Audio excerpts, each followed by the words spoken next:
Sa ngalan ng Ama at ng Anak at ng Espiritu Santo, Amen. sumainyo ang Panginoon. At sumaiyo rin.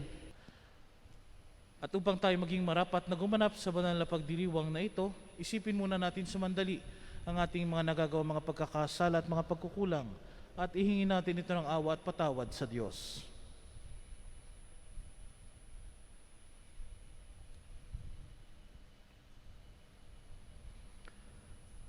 Buong kababaang loob nating sambitin, inaamin ko sa mga pangyarihang Diyos at sa inyo mga kapatid, na lubha ako nagkasala sa isip, sa salita at sa gawa, at sa aking pagkukulang. Kaya isinasamo ko sa mahal na Birheng Maria, sa lahat ng mga anghel at mga banal, at sa inyo mga kapatid na ako ipanalangin sa Panginoong ating Diyos. Kaawaan tayo ng makapangyarihang Diyos, patawarin tayo sa ating mga kasalanan, at patnubayan tayo sa buhay na walang hanggan. Amen.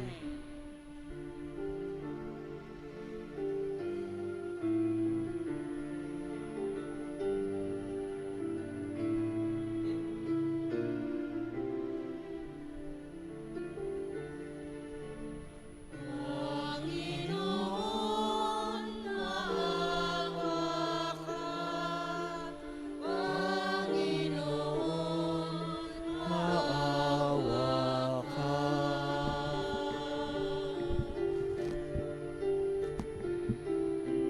Kristo, maawa ka. Kristo, maawa ka sa amin. Panginoon, maawa ka. Panginoon, maawa ka. Manalangin tayo.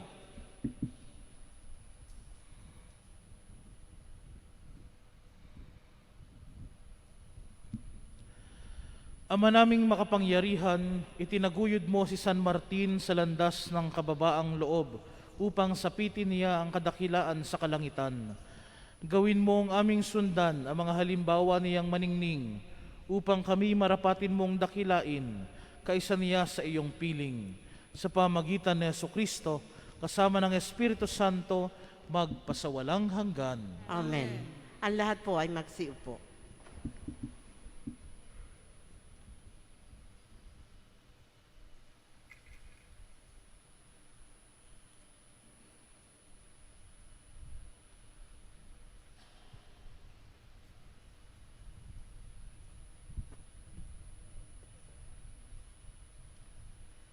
Pagbasa mula sa sulat ni Apostol San Pablo sa mga taga-Roma. Mga kapatid, huwag kayong magkaroon ng sagutin kanino man, liban sa saguting tayo'y mag-ibigan, sapagkat ang umiibig sa kapwa ay nakatutupad sa kautusan. Ang mga utos, gaya ng huwag kang mangangalunya, huwag kang papatay, huwag kang magnanakaw, huwag kang mag-iimbot, at ang alinmang utos na tulad ng mga ito ay nabubuo sa ganitong pangungusap. Ibigin mo ang iyong kapwa gaya ng iyong sarili. Ang umiibig ay hindi gumagawa ng masama kanino man, kaya't ang pag-ibig ang kabuuan ng kautusan. Ang salita ng Diyos. Salamat sa Diyos. Ang taong tunay na matuwid ay mahabagit, mabait. Ang taong tunay na matuwid ay mahabagit, mabait. Mapalad ang tao na may takot sa Diyos, siyang sumusunod ng buong alindog. Ang kanyang lipi magiging dakila, pati mga angkan ay pinagpapala. Ang taong tunay na matuwid ay mahabagit, mabait. Ang taong matuwid ay may bait at habag, kahit sa madilim, taglay ay liwanag. Ang mapagpautang nagiging mapalad, kung sa hanap buhay, siya'y laging tapat. Ang taong tunay na matuwid ay mabait, mahabagit mabait. Mabait na lubha lalo sa mahirap. Ang pagiging matuwid ay di nagwawakas. Buong karangalan siyang itataas. Ang taong tunay na matuwid ay mahabagit mabait. Ang lahat po ay magsitayo.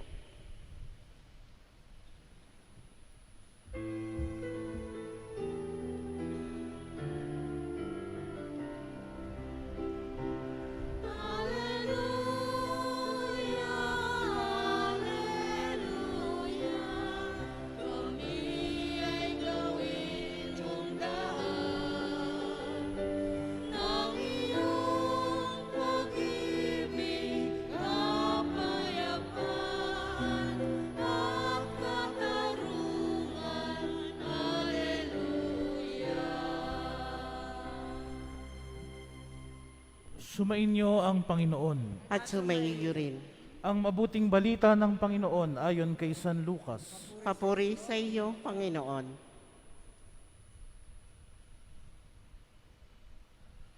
Noong panahong iyon, sumama kay Jesus ang napakaraming tao. Humarap siya sa kanila at kanyang sinabi, "Hindi maaaring maging alagad ko ang sinumang umiibig sa kanyang ama at ina, asawa at mga anak, mga kapatid at maging sa sarili niyang buhay ng higit sa akin. Ang sinumang hindi magpasan ng sariling krus at sumunod sa akin ay hindi maaaring maging alagad ko. Kung ang isa sa inyo'y nagbabalak magtayo ng tore, hindi ba uupo muna siya at tatayahin ang magugugol para malaman kung may sapat siyang salaping may pagpapatapos niyon? Baka mailagay ang mga pundasyon, ngunit hindi naman maipatapos. Siya'y kukutyain ng lahat na makakita nito. Sasabihin nila, nagsimulang magtayo ang taong ito, pero hindi na ipatapos. O sinong hari na makipagdigma sa kapwa-hari ang hindi muna uupo at pag-aaralang mabuti kung ang 10,000 niyang kawal ay maisasagupa sa kalaban na may 20,000 tauhan? At kung hindi niya kaya, malayo pa ang kalaban, ay magsusugo na siya ng mga kinatawan upang makipagkasundo. Gayon din naman, hindi maaaring maging alagad ko ang sinuman kung hindi niya tatalikdan ang lahat sa kanyang buhay." Mga minamahal na mga kapatid, ang mabuting balita ng Panginoon. Pinupuri ka namin, Panginoong Heso Kristo. Ang lahat po ay magsiupo. Ang sabi po ng isang kasabihan, "A work well planned or well begun is already half done." O simply said, well begun, half done. Ang isang bagay sa ating mga ginagawa kapag nasimulan ng ayos o napagplanuhan natin ng ayos, parang tila kalahati ba nito ay natapos na natin sapagkat execution na lamang ang kailangan gawin. Tunay ito sa lahat ng aspeto ng ating buhay. Para sa mga, kung wari ay magpaplano ka maglinis ng bahay, hindi kalat ang iyong isip. Ano bang uunahin ko? Yung akin bang mga sinampay, yung mga lalabhan baga, yung mga hugasing pinggan, magwawalis. Kasi mahirap na habang ikay nagwawalis, iniisip mo kung aayusin mo na ba yung mga damit, hindi mo matatapos ang iyong mga ginagawa sa bahay. Sasabihin mo, pagkatapos ng buong araw, sasabihin mo, kakapagod ang araw na ito, parang wala akong natapos kasi hindi planado, hindi nasimulan ng ayos. Ganon din sa mga estudyante, sa paggagawa ng module, sa paggagawa ng kanilang mga projects, dapat planado, alam kung anong gagawin.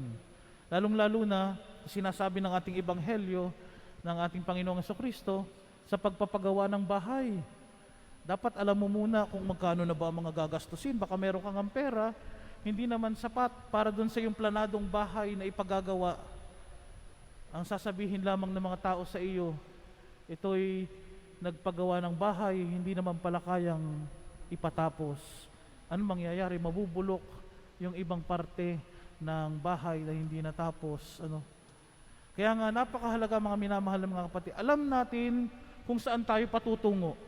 Kaya alam natin kung paano dapat natin ihahanda ang ating sarili para sa ganitong ating tagumpay o para sa hinahangad nating tagumpay sa ating buhay.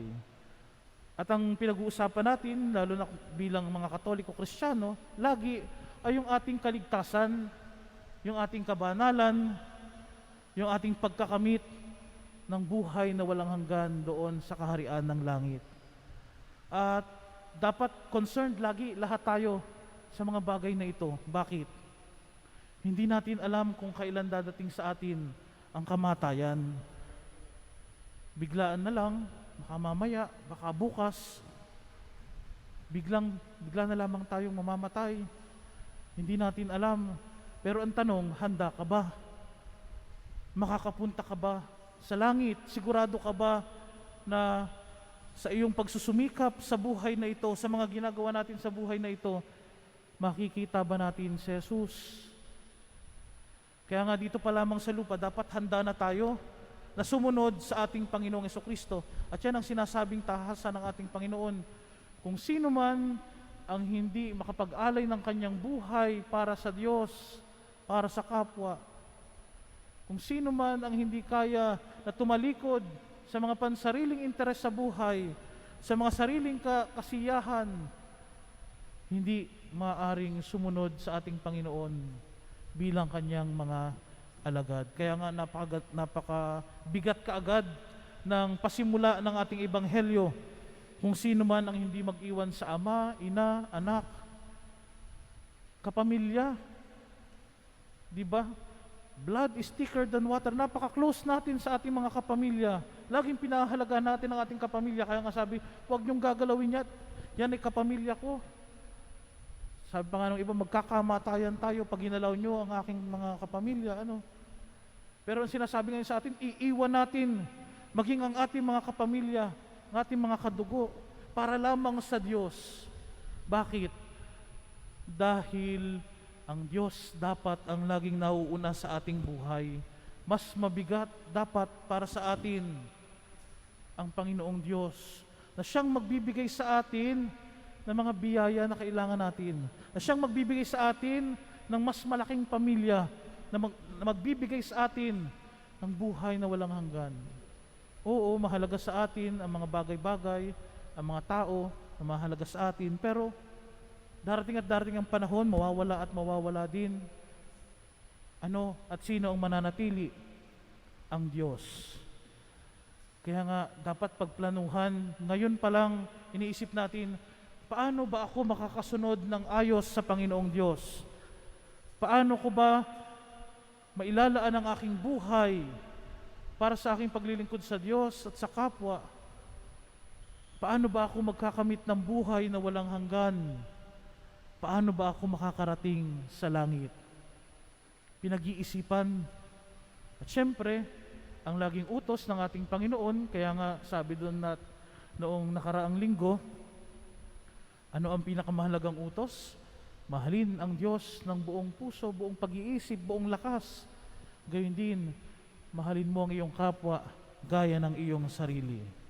At sa pagpaplano natin, mga minamahal na mga kapatid, hindi lang dapat nananatili sa ating isipan ang mga bagay na ito. Ano ang sabi noong nakaraang linggo doon sa Eskriba? Oo, alam mo ang mga bagay na iyan, malapit ka na sa kaharian ng langit. Half done. Alam mo yung plano, alam mo yung dapat gawin, alam mo yung dapat suungin sa buhay na ito, mahalin mo ang Diyos at ang iyong kapwa. Ano ang kasunod? For the work to be fully done, gawin mo, isabuhay mo, araw-araw, naglalaan tayo ng buhay ng ating sarili para sa Diyos, para sa ating kapwa, na siyang isinabuhay naman ng ating ginugunitang banal, si San Martin de Porres, isang Dominikano, at inilaan niya ang kanyang buhay para doon sa mga African slaves, para sa mga mahihirap, para sa mga may sakit. Ang buhay niya ay inilaan sa paglilingkod. Kaya nga kung makikita niyo po yung imahen ni San Martin de Porres, may hawak na walis.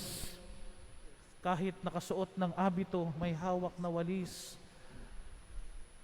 Handang maglaan ng buhay sa paglilingkod sa Diyos at sa kapwa. Mga minamahal na mga kapatid, sana naisin natin ang langit. Sana naisin natin na makasunod ng lubusan sa ating Panginoong Diyos. At sa ating pagsunod, magplano tayo ng maayos. Simulan natin ito ng tama. Simulan natin ito ngayon. Pagplanuhan natin ng maigi. Paano ako makakasunod sa ating Panginoong Yesus? Walang iba, kundi ang patuloy nating pagpapakabanal, araw-araw, pagsusumikap upang tayo ay kalugdan at pagpalaing lagi ng ating poong may kapal.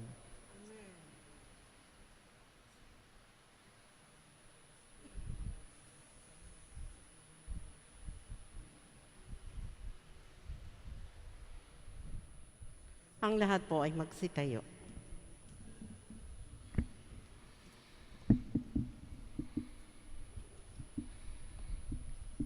Lumapit tayo sa Diyos Ama upang makasunod tayo kay Kristo nang hindi pa bago-bago at makatugon sa mga hamon ng pagiging alagad. Kaya't sa bawat panalangin ang ating itutugon, Panginoon, dinggin mo ang aming panalangin. Panginoon, dinggin mo ang aming panalangin. Ang Santo Papa, mga obispo at mga pari, naway patuloy na magpakita ng tunay na pagiging alagad. Manalangin tayo sa Panginoon. Panginoon, dinggin mo ang aming panalangin. At tinawang iwaksi ang pananalig sa mga material na kayamanan at matagpuan ang tunay na katatagan sa Diyos. Manalangin tayo sa Panginoon. Panginoon, dinggin mo ang aming panalangin. Tayo naway hindi tumalikod sa mga pagsubok at sa halip, harapin natin ang mga krus na dumarating sa ating buhay. Manalangin tayo sa Panginoon. Panginoon, dinggin mo ang aming panalangin. Ang mga may pinapasang krus sa katawan, isip at espiritual na paghihirap, naway matutong lumakad sa mga yapak ni Kristo. Manalangin tayo sa Panginoon. Panginoon, dinggin mo ang aming panalangin. Ang ating mga yumaong kamag-anak at kapatid na nagpasa ng krus ni Kristo sa mundong ito, naway maging maligaya sa walang hanggang kasiyahan sa langit. Manalangin tayo sa Panginoon. Panginoon, dinggin mo ang aming panalangin. Gayun din isama natin sa ating panalangin na sana matigil na ang pagkalat ng virus, matigil na ang pandemyang ito. Gayun din ang tagumpay ng lahat ng mga bakunang isinusulong. Ating panalangin din para sa mga frontliners, para sa mga may sakit dahil sa virus, mga nangamatay, mga naulila, at para sa atin na patuloy na nahihirapan dahil sa pandemyang ito. Gayun din patuloy nating ipagdasal ang mga kaluluwa, lalo na sa purgatorio at wala nakakaalaala. Gayun din ang mga nagpa-intensyon na patuloy nating ipinagdarasal sa ating intention box. Gayun din, sa saglit na katahimikan, ating itaas sa Diyos ang ating mga personal na kahilingan at intensyon.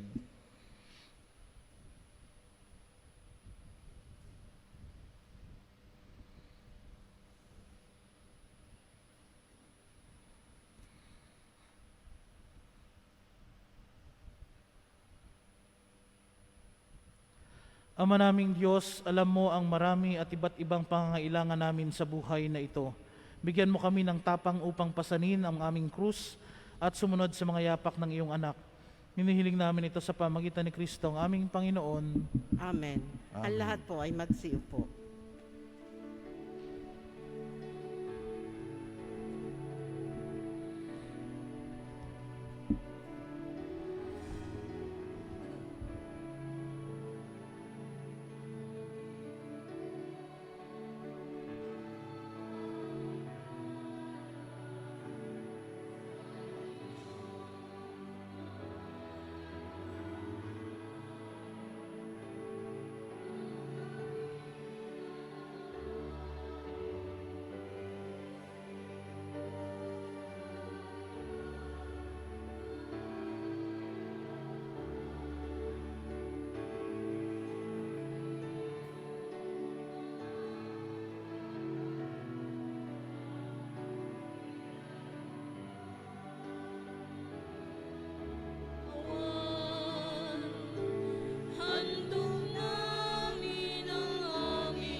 Ang lahat po ay magsitayo. Manalangin kayo mga kapatid upang ang paghahain natin ay kalugdan ng Diyos amang makapangyarihan. Tanggapin nawa ng Panginoon itong paghahain sa iyong mga kamay, sa kapurihan niya at karangalan sa ating kapakinabangan at sa buong sambayanan niyang banal. Ama naming lumikha, minarapat mong si San Martin ay maging bagong nilikha bilang kawangis mo. Ipagkaloob mong kami ring pinagkalooban mo ng pagbabago ay makapaghain ng mga alay na kalugod-lugod sa iyo. Sa pamagitan ni Jesucristo, kasama ng Espiritu Santo, magpasawalang hanggan. Amen. Sumainyo ang Panginoon. At sumaiyo rin. Itaas sa Diyos ang inyong puso at diwa. Itinasa namin sa Panginoon. Pasalamatan natin ang Panginoong ating Diyos. Marapat na siya ay pasalamatan. Ama naming makapangyarihan, tunay ngang marapat na ikaw ay aming pasalamatan. Ngayoy ikinagagalak naming may mga banal na tao na nagtalaga ng sarili sa anak mong Seso Kristo upang ipamalas nila ang paghahari mo at maakit ang kapwa na manalig sa iyo. Ngayon sa aming ibinibigay ng iyong anak na minamahal, ang kabanalang iyong taglay at hangad mong kamtin ng tanan. Ito ang pinanggalingang amin ngayong nililingon. Dito mo rin nais na kami makarating at humantong. Kaya kaisa ng mga anghel na nagsisiawit ng papuri sa inang walang humpay sa kalangitan, kami nagbubunyi sa iyong kadakilaan. Banal ka poong may kapal, banal ang iyong pangalan, banal ang iyong kaharian, langit lupay nagpupugay sa iyong kadakilaan. Dinadakila ng lahat ang naparito mong anak, na siyang nagmulat sa bulag, sa pilay ay nagpalakad, at nakiramay sa lahat. Ang lahat po ay magsiluhod. Ama naming banal, ikaw ang bukal ng tanang kabanalan. Kaya't sa pamagitan ng iyong Espiritu, gawin mong banal ang mga kaloob na ito upang para sa aming maging katawan at dugo ng aming Panginoong Jesucristo. Bago niya pinagtiis ang kusang loob na maging handog, hinawakan niya ang tinapay, pinasalamatan kaniya, pinaghati-hati niya iyon, iniabot sa kanyang mga alagad at sinabi, "Tanggapin ninyong lahat ito at kanin. Ito ang aking katawan na ihahandog para sa inyo."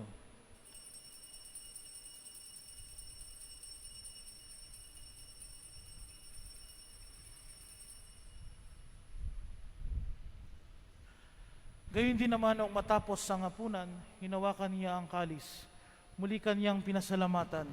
Iniabot niya ang kalis sa kanyang mga alagad at sinabi, "Tanggapin ninyong lahat ito at inumin. Ito ang kalis ng aking dugo, ng bago at walang hanggang tipan. Ang aking dugo na ibubuhos para sa inyo at para sa lahat, sa kapagpapatawad ng mga kasalanan. Gawin ninyo ito sa pag-alala sa akin."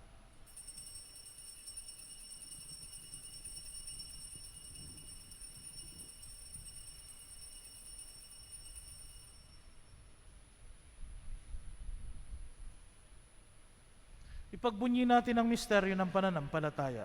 Si Kristo'y namatay, si Kristo'y nabuhay, si Kristo'y babalik sa wakas ng panahon.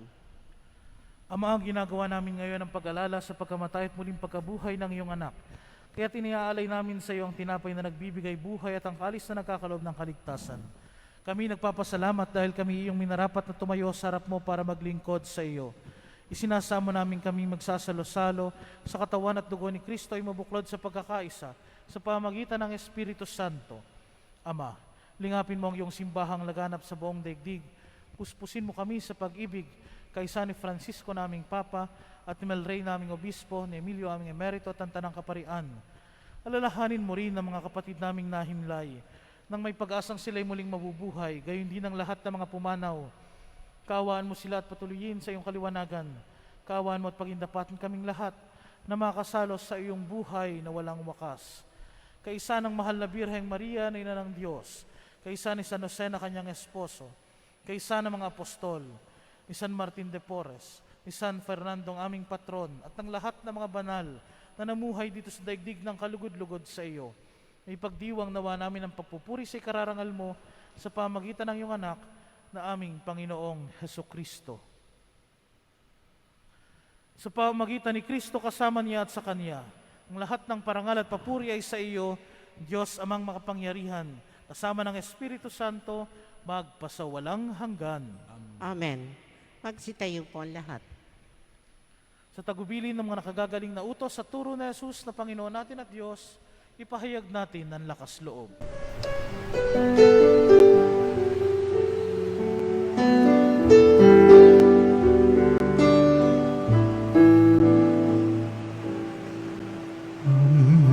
Namin sumasalang ka, sambahin ang ngalan mo, mapasamin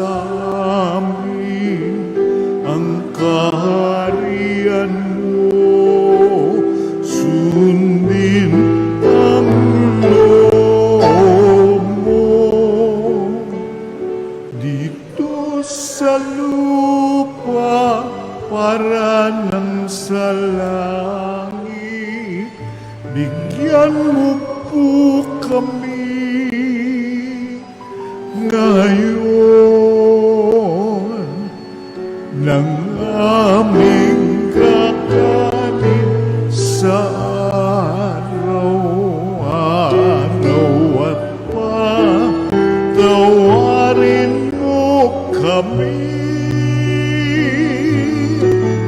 sa aming mga sala para ng pagpapatawan namin sa nagkakasala sa amin.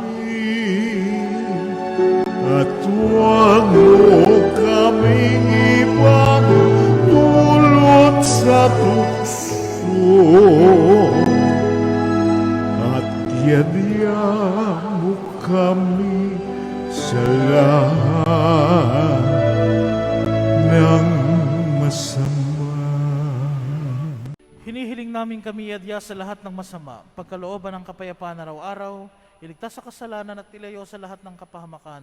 Samantalang aming pinananabikan ang dakilang araw ng pagpapahayag ng tagapagligtas naming si Jesucristo.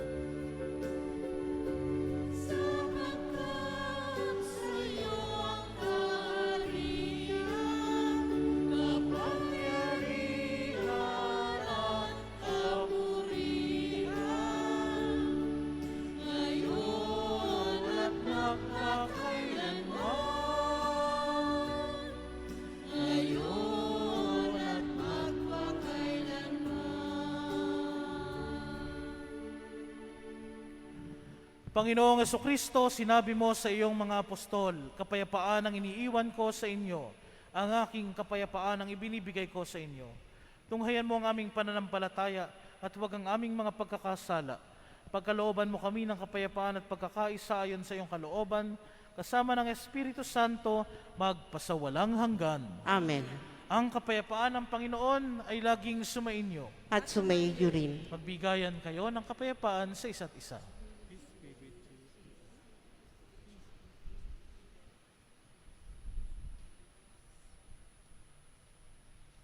Kordero ng Diyos na nag-aalis ng mga kasalanan ng sanlibutan, maawa ka sa amin.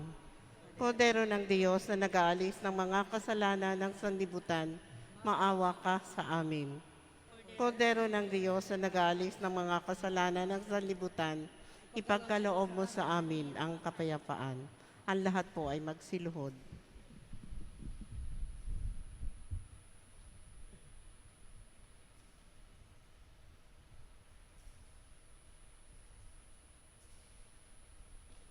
Narito si Jesucristo, ang Kordero ng Diyos, ang nag-aalis ng mga kasalanan ng sanlibutan.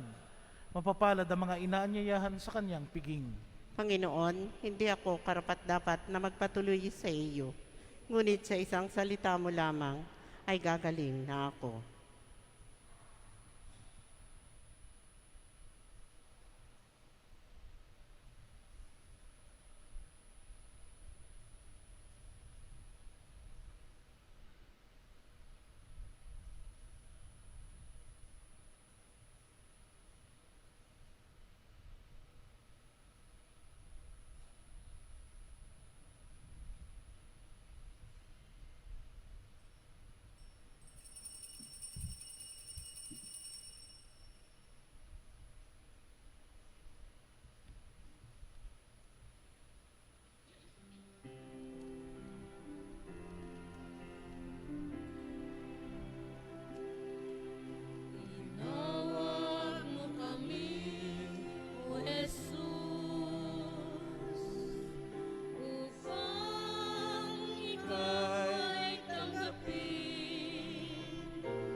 Ang lahat po ay magsitayo.